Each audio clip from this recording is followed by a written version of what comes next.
नमस्कार। आप देख रहे हैं वार्तिक टीवी और मैं हूं सुभाष शर्मा। वार्तिक टीवी के इस खास कार्यक्रम खबरों की खबर में आप सबका स्वागत है। संक्षिप्त कार्यक्रम है, 3-4 मुद्दों के ऊपर बातचीत करेंगे। झारखंड मुक्ति मोर्चा, जब झारखंड राज्य अलग से बनाने की डिमांड उठी तो शिबू सोरेन जो हैं आदिवासी समुदाय से नेता, आदिवासियों के बड़े चहेते लीडर थे और बहुत ही सादगी से रहते थे और पसंद भी किए जाते थे। लोग उनकी बात मानते थे। वहाँ के लोकल जो, जिसको आप कह सकते हैं एक सिंपैथी वाला मामला था शिबू सोरेन का। संत टाइप लुक था, चप्पल में रहना, पैदल चलना। तो झारखंड मुक्ति मोर्चा के नाम से एक आंदोलन शुरू हुआ और बिहार राज्य से ये जो एरिया है ये अलग किया गया है। असल बात ये है कि झारखंड जो है वो खनिज संपदाओं का एक बहुत ही रिच एरिया है और इस रिच एरिया के ऊपर ये जितने भी जिसको रेड कॉरिडोर कह सकते हैं आप, और ख़ासतौर पर आदिवासियों से जो इलाके जिनको हम आदिवासी आज कह रहे हैं, हमारे ही लोग हैं और ऐसा कोई स्टेटस कभी था नहीं कि कोई आदिवासी नाम की कोई चीज़ हो। लेकिन जो वनों में रहते थे, पर्वतों में रहते थे और मेन स्ट्रीम से जो थोड़ा सा दूर अपने हिसाब का जीवन जीते थे, अपनी आत्मनिर्भर एक जीवन शैली के साथ रहते थे, अपने लोक देवी देवताओं की पूजा पाठ करते थे, तो इस तरह के जो लोग होते थे वो अपने हाल में रहते थे। और राजाओं के साथ में यदि हम देखें तो इन्वेडर्स आने के पहले, विदेशी आक्रांता आने से पहले ये राजा भी थे, अपने अपने इलाकों में राजा थे और इन राजाओं के हमारे पास पौराणिक आख्यान भी हैं। तो कहने का हमारा मतलब ये है कि कोई अलग से कम्युनिटी नहीं थी, लेकिन हम चूंकि दूसरे के सत्ता में थे और दूसरे कंट्री से सत्ताएं चलाई जा रही थी, तो वो जो चाहते थे वो हो रहा था। और जो हमारे यहाँ उनके लोग आए बाद में, जो जिन्होंने सत्ता संभाली बिना चुनाव के, तो उन्होंने भी इन रवायतों को कायम रखा। और झारखंड में जो हमारा एक खनिज संपदा से विपुल भंडार वाला जो इलाका था, वहाँ विद्रोह शुरू हुआ और जो फैक्ट्रियाँ लगी हुई थी, जो खनन के काम में, परिशोधित करने के कामों में लगी हुई जो कंपनियां थी, उनके ऊपर अटैक्स हुए और कई तरह के आंदोलन हुए। लेकिन बहरहाल उस पर हम नहीं जाना चाहते। लेकिन मुक्ति के नाम से ये आंदोलन चलाया गया और आप हम सबको पता है कि शिबू सोरेन के मुख्यमंत्री बनते ही झारखंड अलग राज्य बना और शिबू सोरेन मुख्यमंत्री बने झारखंड मुक्ति मोर्चा की तरफ से। हालांकि वो ज़्यादा दिन नहीं चल पाए, तीन टर्म उनकी, एक बार 5 दिन की, एक बार की, तीनों टर्म पूरी नहीं कर पाए। एक बार 5 महीने की रही और करप्शन के चार्जेस भी लगे और उनके सांसदों के ऊपर भी कई तरह के आरोप लगे। आज की स्थिति यदि हम देखें तो इसी झारखंड मुक्ति मोर्चा के ही शिबू सोरेन के सुपुत्र हेमंत सोरेन को जिस तरह से गिरफ्तार किया गया ईडी की तरफ से, और बाद में जब कोर्ट में पेश हुए तो कोर्ट में उनकी जमानत याचिका के ऊपर कोर्ट ने जो तल्ख टिप्पणी की है वो बड़ी जोरदार है। कोर्ट ने कहा कि ऐसी कोई स्थिति नहीं है जिसमें हम आपको ईडी की गिरफ्त से छुड़वा दें या जमानत दे दें। आप देखें जरा, एक चीफ मिनिस्टर और घपला, जमीन घोटाला, यही होता है। जनता को लुभाकर, अपने लोगों को बहला फुसलाकर आंदोलनों में लाकर खड़ा कर देना, फिर उन्हीं लोगों के बलबूते अपने आप को पावरफुल बनाना, बार्गेन करना केंद्र की सरकारों से, और आदिवासी समुदाय का नाम लेकर एक ढाल लगा लेना कि देखिए आदिवासियों को, दलितों को, वंचितों को तो ये सरकार चाहती नहीं। तो इस खेल में लालू प्रसाद यादव का परिवार भी और झारखंड मुक्ति मोर्चा के जो परिवार हैं ये भी फंसे हुए हैं। वो जमीन लेकर जॉब देने का मसला है लालू यादव का, वही लालू यादव की राजनीति है, अपने लोगों को बरगलाना और ये कहना कि हमारा हिस्सा ज़्यादा होना चाहिए, हम ओबीसी के लोग हैं। तो ओबीसी की राजनीति इधर, ये आदिवासियों की राजनीति, ये जो भी इस तरह की राजनीति करते हैं ये लोग, ये आखिर में इनकी गति ये होती है और ये जेल जाते हैं। लेकिन तब तक बिगाड़ा बहुत हो जाता है, लोगों का विश्वास उठ जाता है, लोग हैरान होते हैं। आप बसपा सुप्रीमो मायावती को देख लीजिए, दलितों की राजनीति की। कांशीराम तक तो फिर भी ठीक था, लेकिन मायावती ने जिस तरह से लाइफस्टाइल चेंज की, जिस तरह से अपने घर, शानो शौकत, हाथियों का बाग, मूर्तियां ही मूर्तियां लगवा दी, तो ये जो खेल करते हैं ये राजनीति का एक इनका केवल राजनीति बहाना है, पॉलिटिक्स इनकी ढाल है, एक तरह से आड़ लेते हैं इसकी, और बाकी इनको जो काम करना है ये करप्शन में आकंठ डूबे हुए लोग हैं। तो बहरहाल झारखंड के मुख्यमंत्री हेमंत सोरेन को गिरफ्तार किया ईडी ने, और इसके बाद ईडी ने उनको रिमांड पर ले लिया है और अभी तक कहीं से उनको जमानत नहीं मिली है। अब अपर कोर्ट्स में जब मामला जाएगा जब देखेंगे, अदरवाइज ईडी के पास इस बात के इसका मतलब यह है कि पुख्ता सबूत हैं। जैसे कि अरविंद केजरीवाल की पार्टी के लोग कहते हैं कि ईडी ने ऐसे ही गिरफ्तार कर लिया, तो कोर्ट तो बैठी हुई हैं। यदि मामले में सब्सटैंशियल एविडेंसेस नहीं होते तो फिर कोर्ट जमानत दे देती, लेकिन अभी तक मनीष सिसोदिया को जमानत कहाँ मिली है, सत्येंद्र जैन को जमानत कहाँ मिली है। तो हमारा कहने का मतलब है कि हेमंत सोरेन का भी वैसा ही मामला बनेगा। और इस वक्त झारखंड की स्थिति है कि झारखंड में राजनीतिक संकट है। हेमंत सोरेन गिरफ्तार हो चुके हैं, इस्तीफा दे चुके हैं। अब परंपरा के हिसाब से यदि देखें तो हेमंत सोरेन कार्यवाहक चीफ मिनिस्टर होने चाहिए, लेकिन वो कार्यवाहक नहीं है, इस्तीफा दे गए। हालांकि नए मुख्यमंत्री बनने तक कार्यवाहक वही हैं, लेकिन उनकी पार्टी से एक समर्थन पत्र गवर्नर को सौंपा गया है चंपई सोरेन की तरफ से। ये उनके पिता के लेफ्टिनेंट हैं, और अभी तक तो स्थिति है कि ये भी बड़े ग्राउंडेड हैं, चप्पल पहनते हैं, लूज टी शर्ट में रहते हैं, जैसे आप आमतौर पर हम घरों में कैजुअल से रहते हैं, ऐसे ही चलते हैं। वही शिबू सोरेन आप चंपई बनेंगे तब देखिएगा क्या ठाट होते हैं। ये लोग फिर अपनी कम्युनिटी से हाथ भी नहीं मिलाते, फिर अय्याशा करते हैं, दूसरी तीसरी शादियां कर लेते हैं, आदिवासी का तमगा है।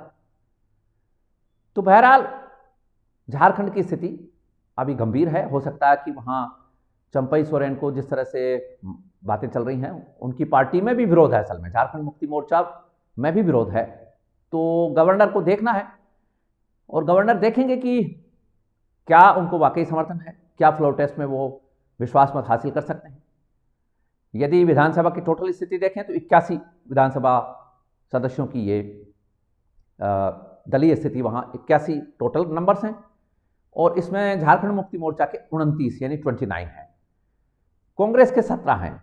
ये जो महागठबंधन है जिसकी की सरकार है अभी, इसकी जो स्थिति है वो ये है कि कांग्रेस के समर्थन से, और एक आरजेडी लालू यादव की जो पार्टी है उसका एक विधायक है, और एक सीपीआई एमएल का है माओवादी लेनिनवादी का। तो ये गठबंधन है, और इनके पास 48 विधायकों का समर्थन था हेमंत सोरेन के टाइम। बीजेपी की बात करें तो बीजेपी के पास 27 विधायक हैं, और यदि उनके सहयोगियों की बात करें तो एजेएसयू एक पार्टी वहाँ की लोकल, उसके 3 विधायक हैं, और महाराष्ट्र वाले जो अजित पवार हैं उनकी जो एनसीपी है उनके पास 1 है, और 2 निर्दलीय विधायक हैं। तो ये यदि हम देखते हैं तो 32 बैठते हैं, और सरकार बनाने के लिए जो आंकड़ा है वो 41 का है। सो 41 नंबर्स के लिए बीजेपी के पास क्या झारखंड मुक्ति मोर्चा के, क्योंकि कांग्रेस के साथ विधायक तो आएंगे नहीं, झारखंड मुक्ति मोर्चा में कोई टूट फूट होती हुई लग रही है क्या, ये देखने वाली बात है। और ऐसा लग रहा है कि झारखंड मुक्ति मोर्चा में जेएएम में कुछ अंदरूनी खबरें इसी तरह की आ रही हैं। तो हो सकता है कि 10 और विधायकों का समर्थन यदि बीजेपी को मिल जाता है तो फिर ये काम हो जाएगा, और वहाँ पर भी नीतीश बाबू का जो काम हुआ इधर बिहार में वो झारखंड में भी हो सकता है कि कॉन्स्टिट्यूशनल क्राइसिस हो जाए और राज्यपाल का शासन, राष्ट्रपति शासन लागू हो जाए। क्योंकि कॉन्स्टिट्यूशनल क्राइसिस इसलिए, ऐसी स्थितियों के लिए हमारा संविधान तैयार नहीं है। हमारे संविधान में ऐसी कोई व्यवस्था नहीं है, क्योंकि शायद संविधान निर्माताओं को ये पता नहीं था कि हमारे आगे आने वाले जो लोग होंगे वो इतने भ्रष्ट होंगे, उनके मुख्यमंत्री इतने भ्रष्ट होंगे कि उनको गिरफ्तारी झेलनी पड़ेगी। और जो संविधान निर्माता थे वो भी, उन्होंने भी इधर उधर से जो कॉपी पेस्ट किया वो ठीक है, और भारत की जो उस वक्त की जो स्थितियां थी वो आप हम सब जानते हैं। अंग्रेज जो कराना चाह रहा था वो हो रहा था, और ये जो संविधान निर्माण की जिनको व्यवस्थाएं मिली ये कौन लोग थे, कितना इनका इंटेलेक्चुअल लेवल था। अंग्रेज ने इनको बैटन थमा दिया कि भाई ठीक है तुम शासन करो बिना कोई चुनाव के। तो संविधान में ऐसी कोई व्यवस्था नहीं है जिसमें कि ये कहा जा सके कि ऐसी स्थिति में राज्यपाल को कितने दिनों में ये करना पड़ेगा, यानी कि समर्थन पत्र जो चंपई सोरेन ने दिया है वो उसका क्या टाइम लिमिट क्या है, ऐसी कोई व्यवस्था नहीं है हमारे यहाँ संविधान में। कार्यवाहक सीएम होने या न होने की स्थिति क्या है, परंपरा एक अलग है। परंपरा में यह है कि कार्यवाहक सीएम वही रहता है नए सीएम के चुनाव तक लेकिन यहां सीएम हथकड़ियों में है, तो परंपरा और मॉरल नैतिक मूल्य भी तो कोई चीज है, वो कार्यवाहक सीएम कैसे हो सकते हैं। तो ऐसी स्थिति में राज्यपाल शासन चला सकते हैं। अब इसमें एक बात और है कि राज्यपाल डायरेक्ट प्रशासन कैसे चलाएंगे बिना राष्ट्रपति शासन लगाए, तो ये उलझी हुई स्थिति झारखंड की है। लेकिन दुखदायी बात यह है कि झारखंड मुक्ति मोर्चा जैसी पार्टियां, तेलंगाना में देख लीजिए आप, वही तेलंगाना बनाया गया और तेलंगाना वाले लोगों के ऊपर किस तरह के आरोप हैं। तो ये जो भाषाई सूबाई जो आंदोलन होते हैं उनमें जो लोग लगे हुए होते हैं वो इसी तरह से काम करते हैं और उनका अल्टीमेट रिजल्ट आपके सामने है। तो बहरहाल झारखंड की ये स्थिति है और झारखंड में जिस तरह की विपुल संपदा है उसको डिस्टर्ब करने का जो आईएसआई का और चाइना का प्लान था वो काफी हद तक सफल रहा है। हमारे यहाँ का कोयला का आप सब जानते हैं कि ऊर्जा का ईंधन का सबसे ज़्यादा बड़ा साधन कोयला था, लेकिन उसमें डिस्टर्बेंस पैदा हुए, माफिया क्रिएट हो गए और माफिया की वजह से कोयला कई जगहों पर बहुत कोयले की राजनीति एक अलग ही राजनीति थी। तो इसमें आईएसआई के लोग भी थे, हत्याएं हुई।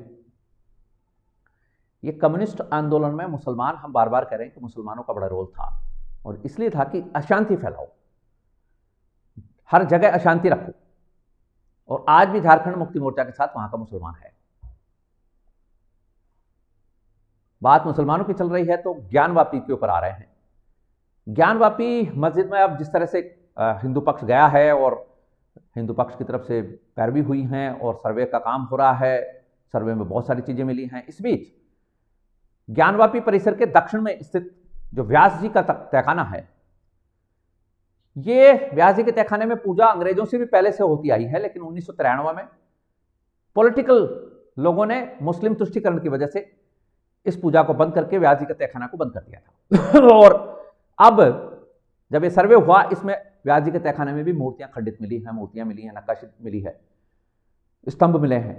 तो व्यास जी के परिवार की तरफ से कोर्ट में गया पक्ष, व्यास जी का पक्ष, और व्यास जी के पक्ष का यह कहना था कि हमें पूजा की इजाजत दी जाए। तो वाराणसी के कोर्ट ने, वाराणसी डिस्ट्रिक्ट कोर्ट ने व्यास फैमिली को पूजा करने की अनुमति दी। और आप देखिए कि ये लोग और कहीं मूव करते, इससे पहले प्रशासन ने अपना काम कर दिया। यह होता है justice, justice delayed is almost justice denied. Yogi Adityanath की सरकार ने 7 घंटे के अंदर जिला प्रशासन को, डिविजनल कमिश्नर को, सबको लगा दिया ये पूजा आज ही होनी चाहिए और कल रात 11 बजे व्यास जी के तहखाने में पूजा हो गई।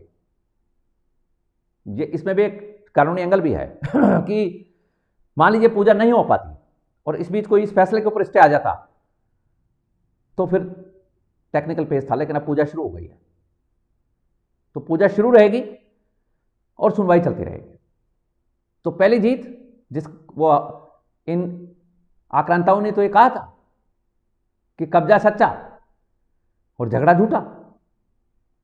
ज्ञानवापी भारतीय पुरातन ज्ञान परंपरा का एक केंद्र, काशी विश्वनाथ जो भगवान शंकर की नगरी है, विश्व के नाथ, उनकी नगरी के ऊपर आके अटैक के बाद जिस जमीन के ऊपर अपना झंडा रोप दिया इस्लामिक, वो इनकी हो गई। कब्जा सच्चा हो गया, झगड़ा झूठा हो गया। इतने सालों तक अयोध्या में 500 साल के बाद भगवान श्री रामलला विराजमान की मूर्ति स्थापित हुई। 500 साल लगा कब्जा सच्चा हो के प्रमाण देखिए आप जरा।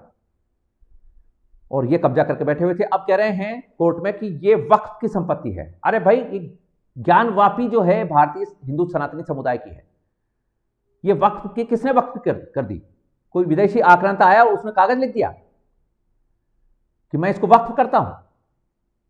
किसी के घर पे कब्जा कर लो और आप उसको दान कर दो और फिर कही जाएगी कि दान की प्रॉपर्टी है। तो जिसकी जमीन या जिसके मकान के ऊपर कब्जा हुआ वो कहां जाएगा? हास्यास्पद बात है। अब वो एक्ट ला रहे हैं। तो आप देखिए जरा, हिंदुओं के हितों के ऊपर, सनातनी हितों के ऊपर कितना कुठाराघात किया है। 1991 से पहले जो मंदिर जैसी स्थिति में था, यानी 1947 से पहले कानून पास कर दिया, वर्शिप एक्ट। तो अब कलई खुल रही इनकी। तो बहरहाल ज्ञानवापी परिसर में स्थित व्यास जी के तहखाने में कल रात पूजा का शुभारंभ हो गया है। रामलला विराजमान की मूर्ति के बाद आप सबको इस बात की बधाई हो कि कम से कम न्याय देर से मिल रहा है, लेकिन मिल तो रहा है। जो पीड़ित हैं, जिनके घाव लगे हैं, जिनके पीढ़ियों के घाव लगे हैं, वो आज कहीं बैठकर देख रहे होंगे, उनके घावों पर कुछ तो मलम लग रही होगी। ये स्थिति है। ये वैसा ही केंद्र है ज्ञानवापी, यानी कि वाराणसी, जैसा कि मक्का मदीना हो या वेटिकन हो। आज वहां कोई करे तो जाके हाहाकार मचा देंगे। लेकिन हमारा क्या है? हिंदू सनातनियों का ये देश एकमात्र एक लैंड है, उस पर भी झगड़े हैं, सब्जुगेशन है, दावे हैं। ये भी यहां के लोगों की नहीं है। तो ये ज्ञानवापी में एक हिस्टोरिकल मोमेंट था कल रात। और मुस्लिम पक्ष अब हो सकता है कि हाई कोर्ट भी जाएंगे, सुप्रीम कोर्ट भी जाएंगे, लेकिन कहीं जाएं, काम तो शुरू हो गया है। और मुस्लिम पक्ष की जहां बात चल रही है, तो अलीगढ़ मुस्लिम यूनिवर्सिटी का एक मामला बहुत इंटरेस्टिंग सुप्रीम कोर्ट में चल रहा है। आज उसकी सुनवाई पूरी हो चुकी है और सुप्रीम कोर्ट की 7 सदस्यीय संविधान पीठ ने, कॉन्स्टिट्यूशनल बेंच ने फैसला सुरक्षित रख लिया है।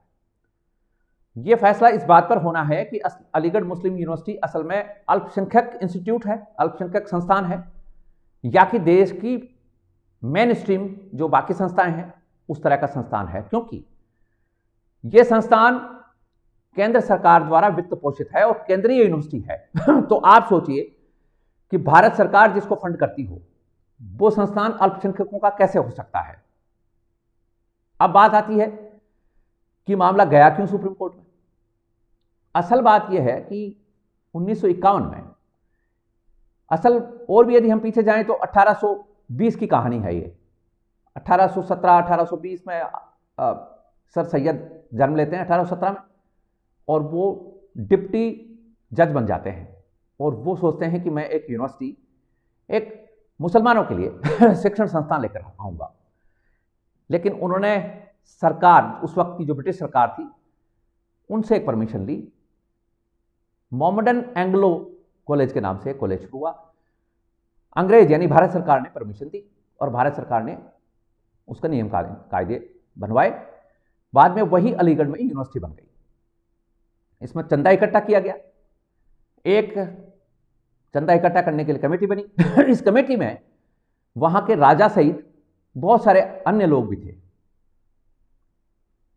अब ये चलती रही। 1951 में इसमें एक बात आई कि गैर मुस्लिम भी इसमें आएंगे, क्योंकि कमेटी में बहुत सारे लोग भी थे, गैर मुस्लिम पढ़ने लग गए।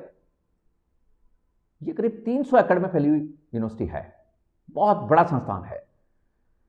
अब बात यहां इसे और भी यदि हम डिटेल में जाएं तो 1965 में भारत सरकार ने इस यूनिवर्सिटी को यह कहा कि भाई आप इसमें जो अल्पसंख्यकों का आपने ये कर रखा है एक तरह से रिजर्वेशन, तो ये नहीं चलेगा। और 1965 में ये काम हो गया और अलीगढ़ मुस्लिम यूनिवर्सिटी में जो 75% तक आरक्षण मुसलमानों को था, बिना परीक्षा के भी मेडिकल कॉलेज में एडमिशन दिए जा रहे थे। 25% जनरल कैटेगरी के यानी गैर मुस्लिम, लेकिन उनकी परीक्षा भारत सरकार का जो all India institute of medical sciences है वो लेगा। और 75% मुस्लिम्स जो भर्ती होंगे उनकी परीक्षा यूनिवर्सिटी ले लेगी, यानी यूनिवर्सिटी में मुसलमानों की फैकल्टी वो पास कर देगी। तो 1965 में भारत सरकार ने यह व्यवस्था खत्म कर दी और अल्पसंख्यक का जो दर्जा था एक तरह से वो हटा दिया। इसके बाद 1980 में इंदिरा गांधी की सरकार आती है। 1981 में ये जो 1965 वाला मामला है, इसके बाद असल में इसमें बाद में 1965 के बाद में भारत सरकार ने एक और उसको अल्पसंख्यक कर दिया। इसके बाद इलाहाबाद हाई कोर्ट में पहुंचे लोग सामान्य कैटेगरी के, और हाई कोर्ट ने इसको टर्न डाउन कर दिया भारत सरकार के फैसले को कि नहीं, ये नहीं चलेगा, आपने ये जो किया है गलत किया है। और ये चलता चलता मामला 1981 में आ गया। 81 में फिर इंदिरा गांधी की सरकार ने अल्पसंख्यक बना दिया इसको। फिर सरकारी अमेंडमेंट हुए, वो कोर्ट आ गया, कोर्ट ने कह दिया कि नहीं होगा। फिर आ गई सोनिया गांधी के अध्यक्षता वाली जो यूपीए की सरकार थी, मनमोहन सिंह की। उन्होंने केंद्र सरकार मतलब उस कोर्ट के उस फैसले के खिलाफ याचिका डाल दी सुप्रीम कोर्ट में। 2016 में मौजूदा सरकार ने वो याचिका वापस ले ली, लेकिन यूनिवर्सिटी की तरफ से याचिका थी, उसके ऊपर सुनवाई चल रही थी। अब सुप्रीम कोर्ट ने फैसला सुरक्षित रख लिया है। देखना यह होगा कि सुप्रीम कोर्ट इसमें क्या रुख लेता है। लेकिन सुप्रीम कोर्ट के जो शुरुआती ऑब्जर्वेशंस हैं वो ये हैं कि चूंकि इसमें कमेटी में भी दूसरे लोग हैं और भारत सरकार ने परमिशन दी थी पहले भी, बाद में भी भारत सरकार ने इसको केंद्रीय संस्थान बनाया है, इसलिए ये अल्पसंख्यक का मामला तो नहीं लग रहा है। बहरहाल फैसला आने दीजिए, क्या होता है। बात यहां ये जरूर है कि ये मुसलमान जो हमेशा दलितों की, शोषितों के, वंचितों के साथ मिलकर राजनीति करने की बातें करते हैं, दलितों के साथी बनते हैं, हमदर्द बनते हैं। अलीगढ़ मुस्लिम यूनिवर्सिटी इनका संस्थान जो ये मानते हैं अपना, भारत में एक मिनी पाकिस्तान मानते हैं, जिन्ना की फोटो लगाते हैं, ये वहां पर किसी भी तरह का रिजर्वेशन दलितों, शोषितों को, SC ST को नहीं देना चाहते हैं। इसी बात की लड़ाई चल रही है। अब ये बात हमारे जो आरक्षित वर्ग के लोग हैं उनको सोचनी चाहिए कि OBC के लोगों को अलीगढ़ मुस्लिम यूनिवर्सिटी में क्यों नहीं आरक्षण मिलना चाहिए, जब केंद्र सरकार पैसा दे रही है। सरकार ने जमीन दी है, जमीन ये तो लाई नहीं थी और समाज के लोगों ने दी है, अंग्रेज ने दी, अंग्रेज तो भारत सरकार ही था। तो अलीगढ़ मुस्लिम यूनिवर्सिटी का इस तरह से ये मुस्लिमकरण करना, इस तरह की राजनीति करना, ये अब देश के अन्य जो समुदाय हैं, जो केरल में,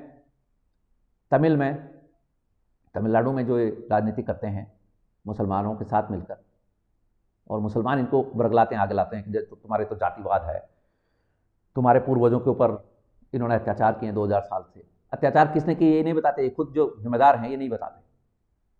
बहरहाल राजनीति है और ये करते हैं, इनका सिक्का चल जाता है। लेकिन अलीगढ़ मुस्लिम यूनिवर्सिटी का ये जो दर्जा है, ये क्या होगा क्या नहीं होगा ये तो बाद की बात है, लेकिन फिलहाल फैसला सुरक्षित रख लिया गया है। बात जब मिनी पाकिस्तान की चल रही है और जिन्ना की फोटो की बात चल रही है, तो जिन्ना के देश पाकिस्तान में इस वक्त क्या चल रहा है। पाकिस्तान में 8 फरवरी को चुनाव होना है, एक सप्ताह बच गया है। अभी तक कोई चुनावी सुगबुगाहट नहीं है, कोई रैलियों के अलावा और कोई काम नहीं है। 3 कंटेंडर मेन हैं। इमरान खान कंटेंडर थे लेकिन अब वो साइडलाइन है। इमरान खान को और उनके सेकंड लेफ्टिनेंट को सजा हो चुकी है 10 साल की। शाह महमूद कुरैशी जो पहले विदेश मंत्री थे और पाकिस्तान जो तहरीक इंसाफ है इमरान खान की पार्टी, उसमें सेकंड इन कमांड वो रहे हैं। तो शाह महमूद कुरैशी और इमरान खान को 10 साल का सजा का फरमान वहां के स्पेशल कोर्ट ने रावलपिंडी ने दे दिया अभी 2 दिन पहले। यह मामला था, वो जो लेटर था एम्बेसी वाला, ऑफिशियल सीक्रेट का साइफर केस, उसमें हुई थी सजा। और आज एक और मामले में सजा इमरान खान को और उनकी बेगम, तीसरी बेगम बुशरा पिंकी पीरनी को सजा हो गई है। यह मामला है तोशा खाने का। सरकारी खजाने में मिली हुई चीजें बाहर से जो प्रधानमंत्री के बतौर इमरान खान को गिफ्ट मिली, वो सरकारी खजाने में जमा हुई। सरकारी खजाने से ले जाकर ओपन मार्केट में बेचने का आरोप सऊदी अरब के क्राउन प्रिंस मोहम्मद बिन सलमान, जो कि इन दिनों चर्चित हैं, इस्लामिक कानून में रिफॉर्म कर रहे हैं, इसके लिए मोहम्मद बिन सलमान ने इमरान खान को एक घड़ी गिफ्ट की थी। स्पेशल घड़ी थी, कस्टमाइज घड़ी थी, 2 घड़ियां बनवाई गई थी। एक क्राउन प्रिंस ने खुद ने रखी थी और एक इमरान खान को दी थी, और दूसरा एक रिवॉल्वर थी जो गोल्ड से बनी हुई थी।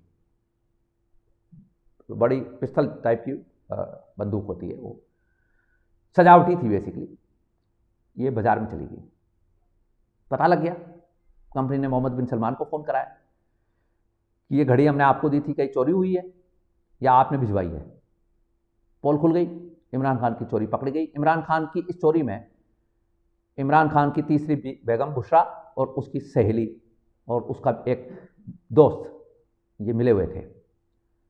सजा हो गई है इमरान खान को और इमरान खान की इस बेगम बुशरा को 14 साल की तोशाखाना केस में। चुनाव में केवल 7 दिन बचे, तो इमरान खान तो साइड में हो गए हैं। अब बचे कंटेंडर 3।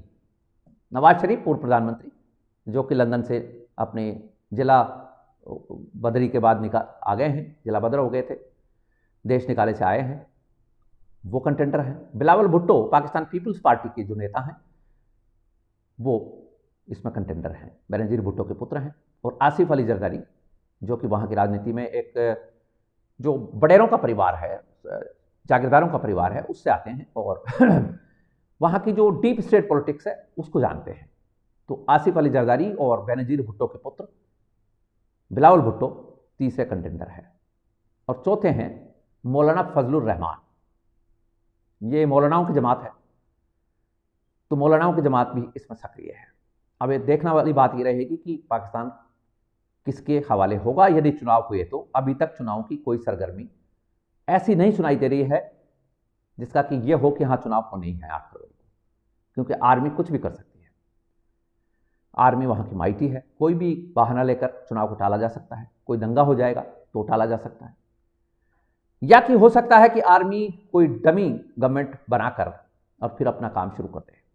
ये भी हो सकता है, क्योंकि दुनिया की नज़र में पाकिस्तान को, क्योंकि IMF से लोन भी चाहिए, UN में सीट भी बची रहनी चाहिए, तो ये अफगानिस्तान तो है नहीं, सीरिया नहीं है, ये गाजा का पैलेस्टाइन तो है नहीं, तो इनको विश्व से कनेक्टिविटी भी चाहिए, क्योंकि भारत से लड़ना है, लाल किले के ऊपर कब्जा करना है।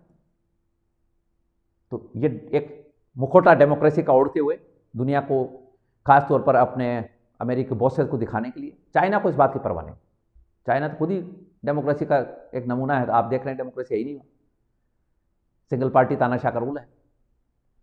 तो अमेरिका को राजी रखने के लिए, या कि ये जो कर्ज देते हैं इनको राजी रखने के लिए, FATF के लोगों को राजी रखने के लिए चुनाव हो सकते हैं, लेकिन आर्मी का कोई भरोसा नहीं है। आर्मी के कब्जे में है पाकिस्तान। अब देखने वाली बात ये रहेगी कि क्या होगा 8 फरवरी को। इससे पहले हम आपको अपडेट देते रहेंगे। और इमरान खान की तो छुट्टी हो गई है, तो तालिबान खान तो इस पूरे के पूरे सीन से आउट है। अब इसमें पाकिस्तान की जो मेन स्ट्रीम, जो जिसको कहते हैं पॉलिटिक्स, जो डीप स्टेट की पॉलिटिक्स है, ये जो इमरान खान के साथ जो लोग हैं, या आम आवाम के लोग हैं, जिनको इमरान खान की भाषा पसंद है, क्रिकेट का वो हीरोइज्म है, ग्लैमर है, काफिरों की लड़कियों से बाहर जाकर शादी करना, उनके साथ रंगरेलियाँ करना, प्ले बॉय बनना, ये इनको अच्छा लगता है, इन लंगूरों को, ये जो आम आवाम के लंगूर हैं इनको। लेकिन जो डीप स्टेट है, जागीरदार हैं, बडेरे हैं, आर्मी है, आर्मी में जागीरदार और बडेरों के लोग हैं, विदेश सेवा में भी वही है, पाकिस्तान के एडमिनिस्ट्रेशन में भी वही है, एचिसन कॉलेज जो है वो उसमें फैकल्टी उन्हीं की है। तो जो उस तरह का वर्ग है वो नहीं चाहता इमरान जैसे लौंडे रपाड़ों को सत्ता सौंपना। वो पहले भी आर्मी की वजह से आ गया था, क्योंकि नवाज शरीफ एंड कंपनी थोड़ी आंख दिखाने लग गई थी।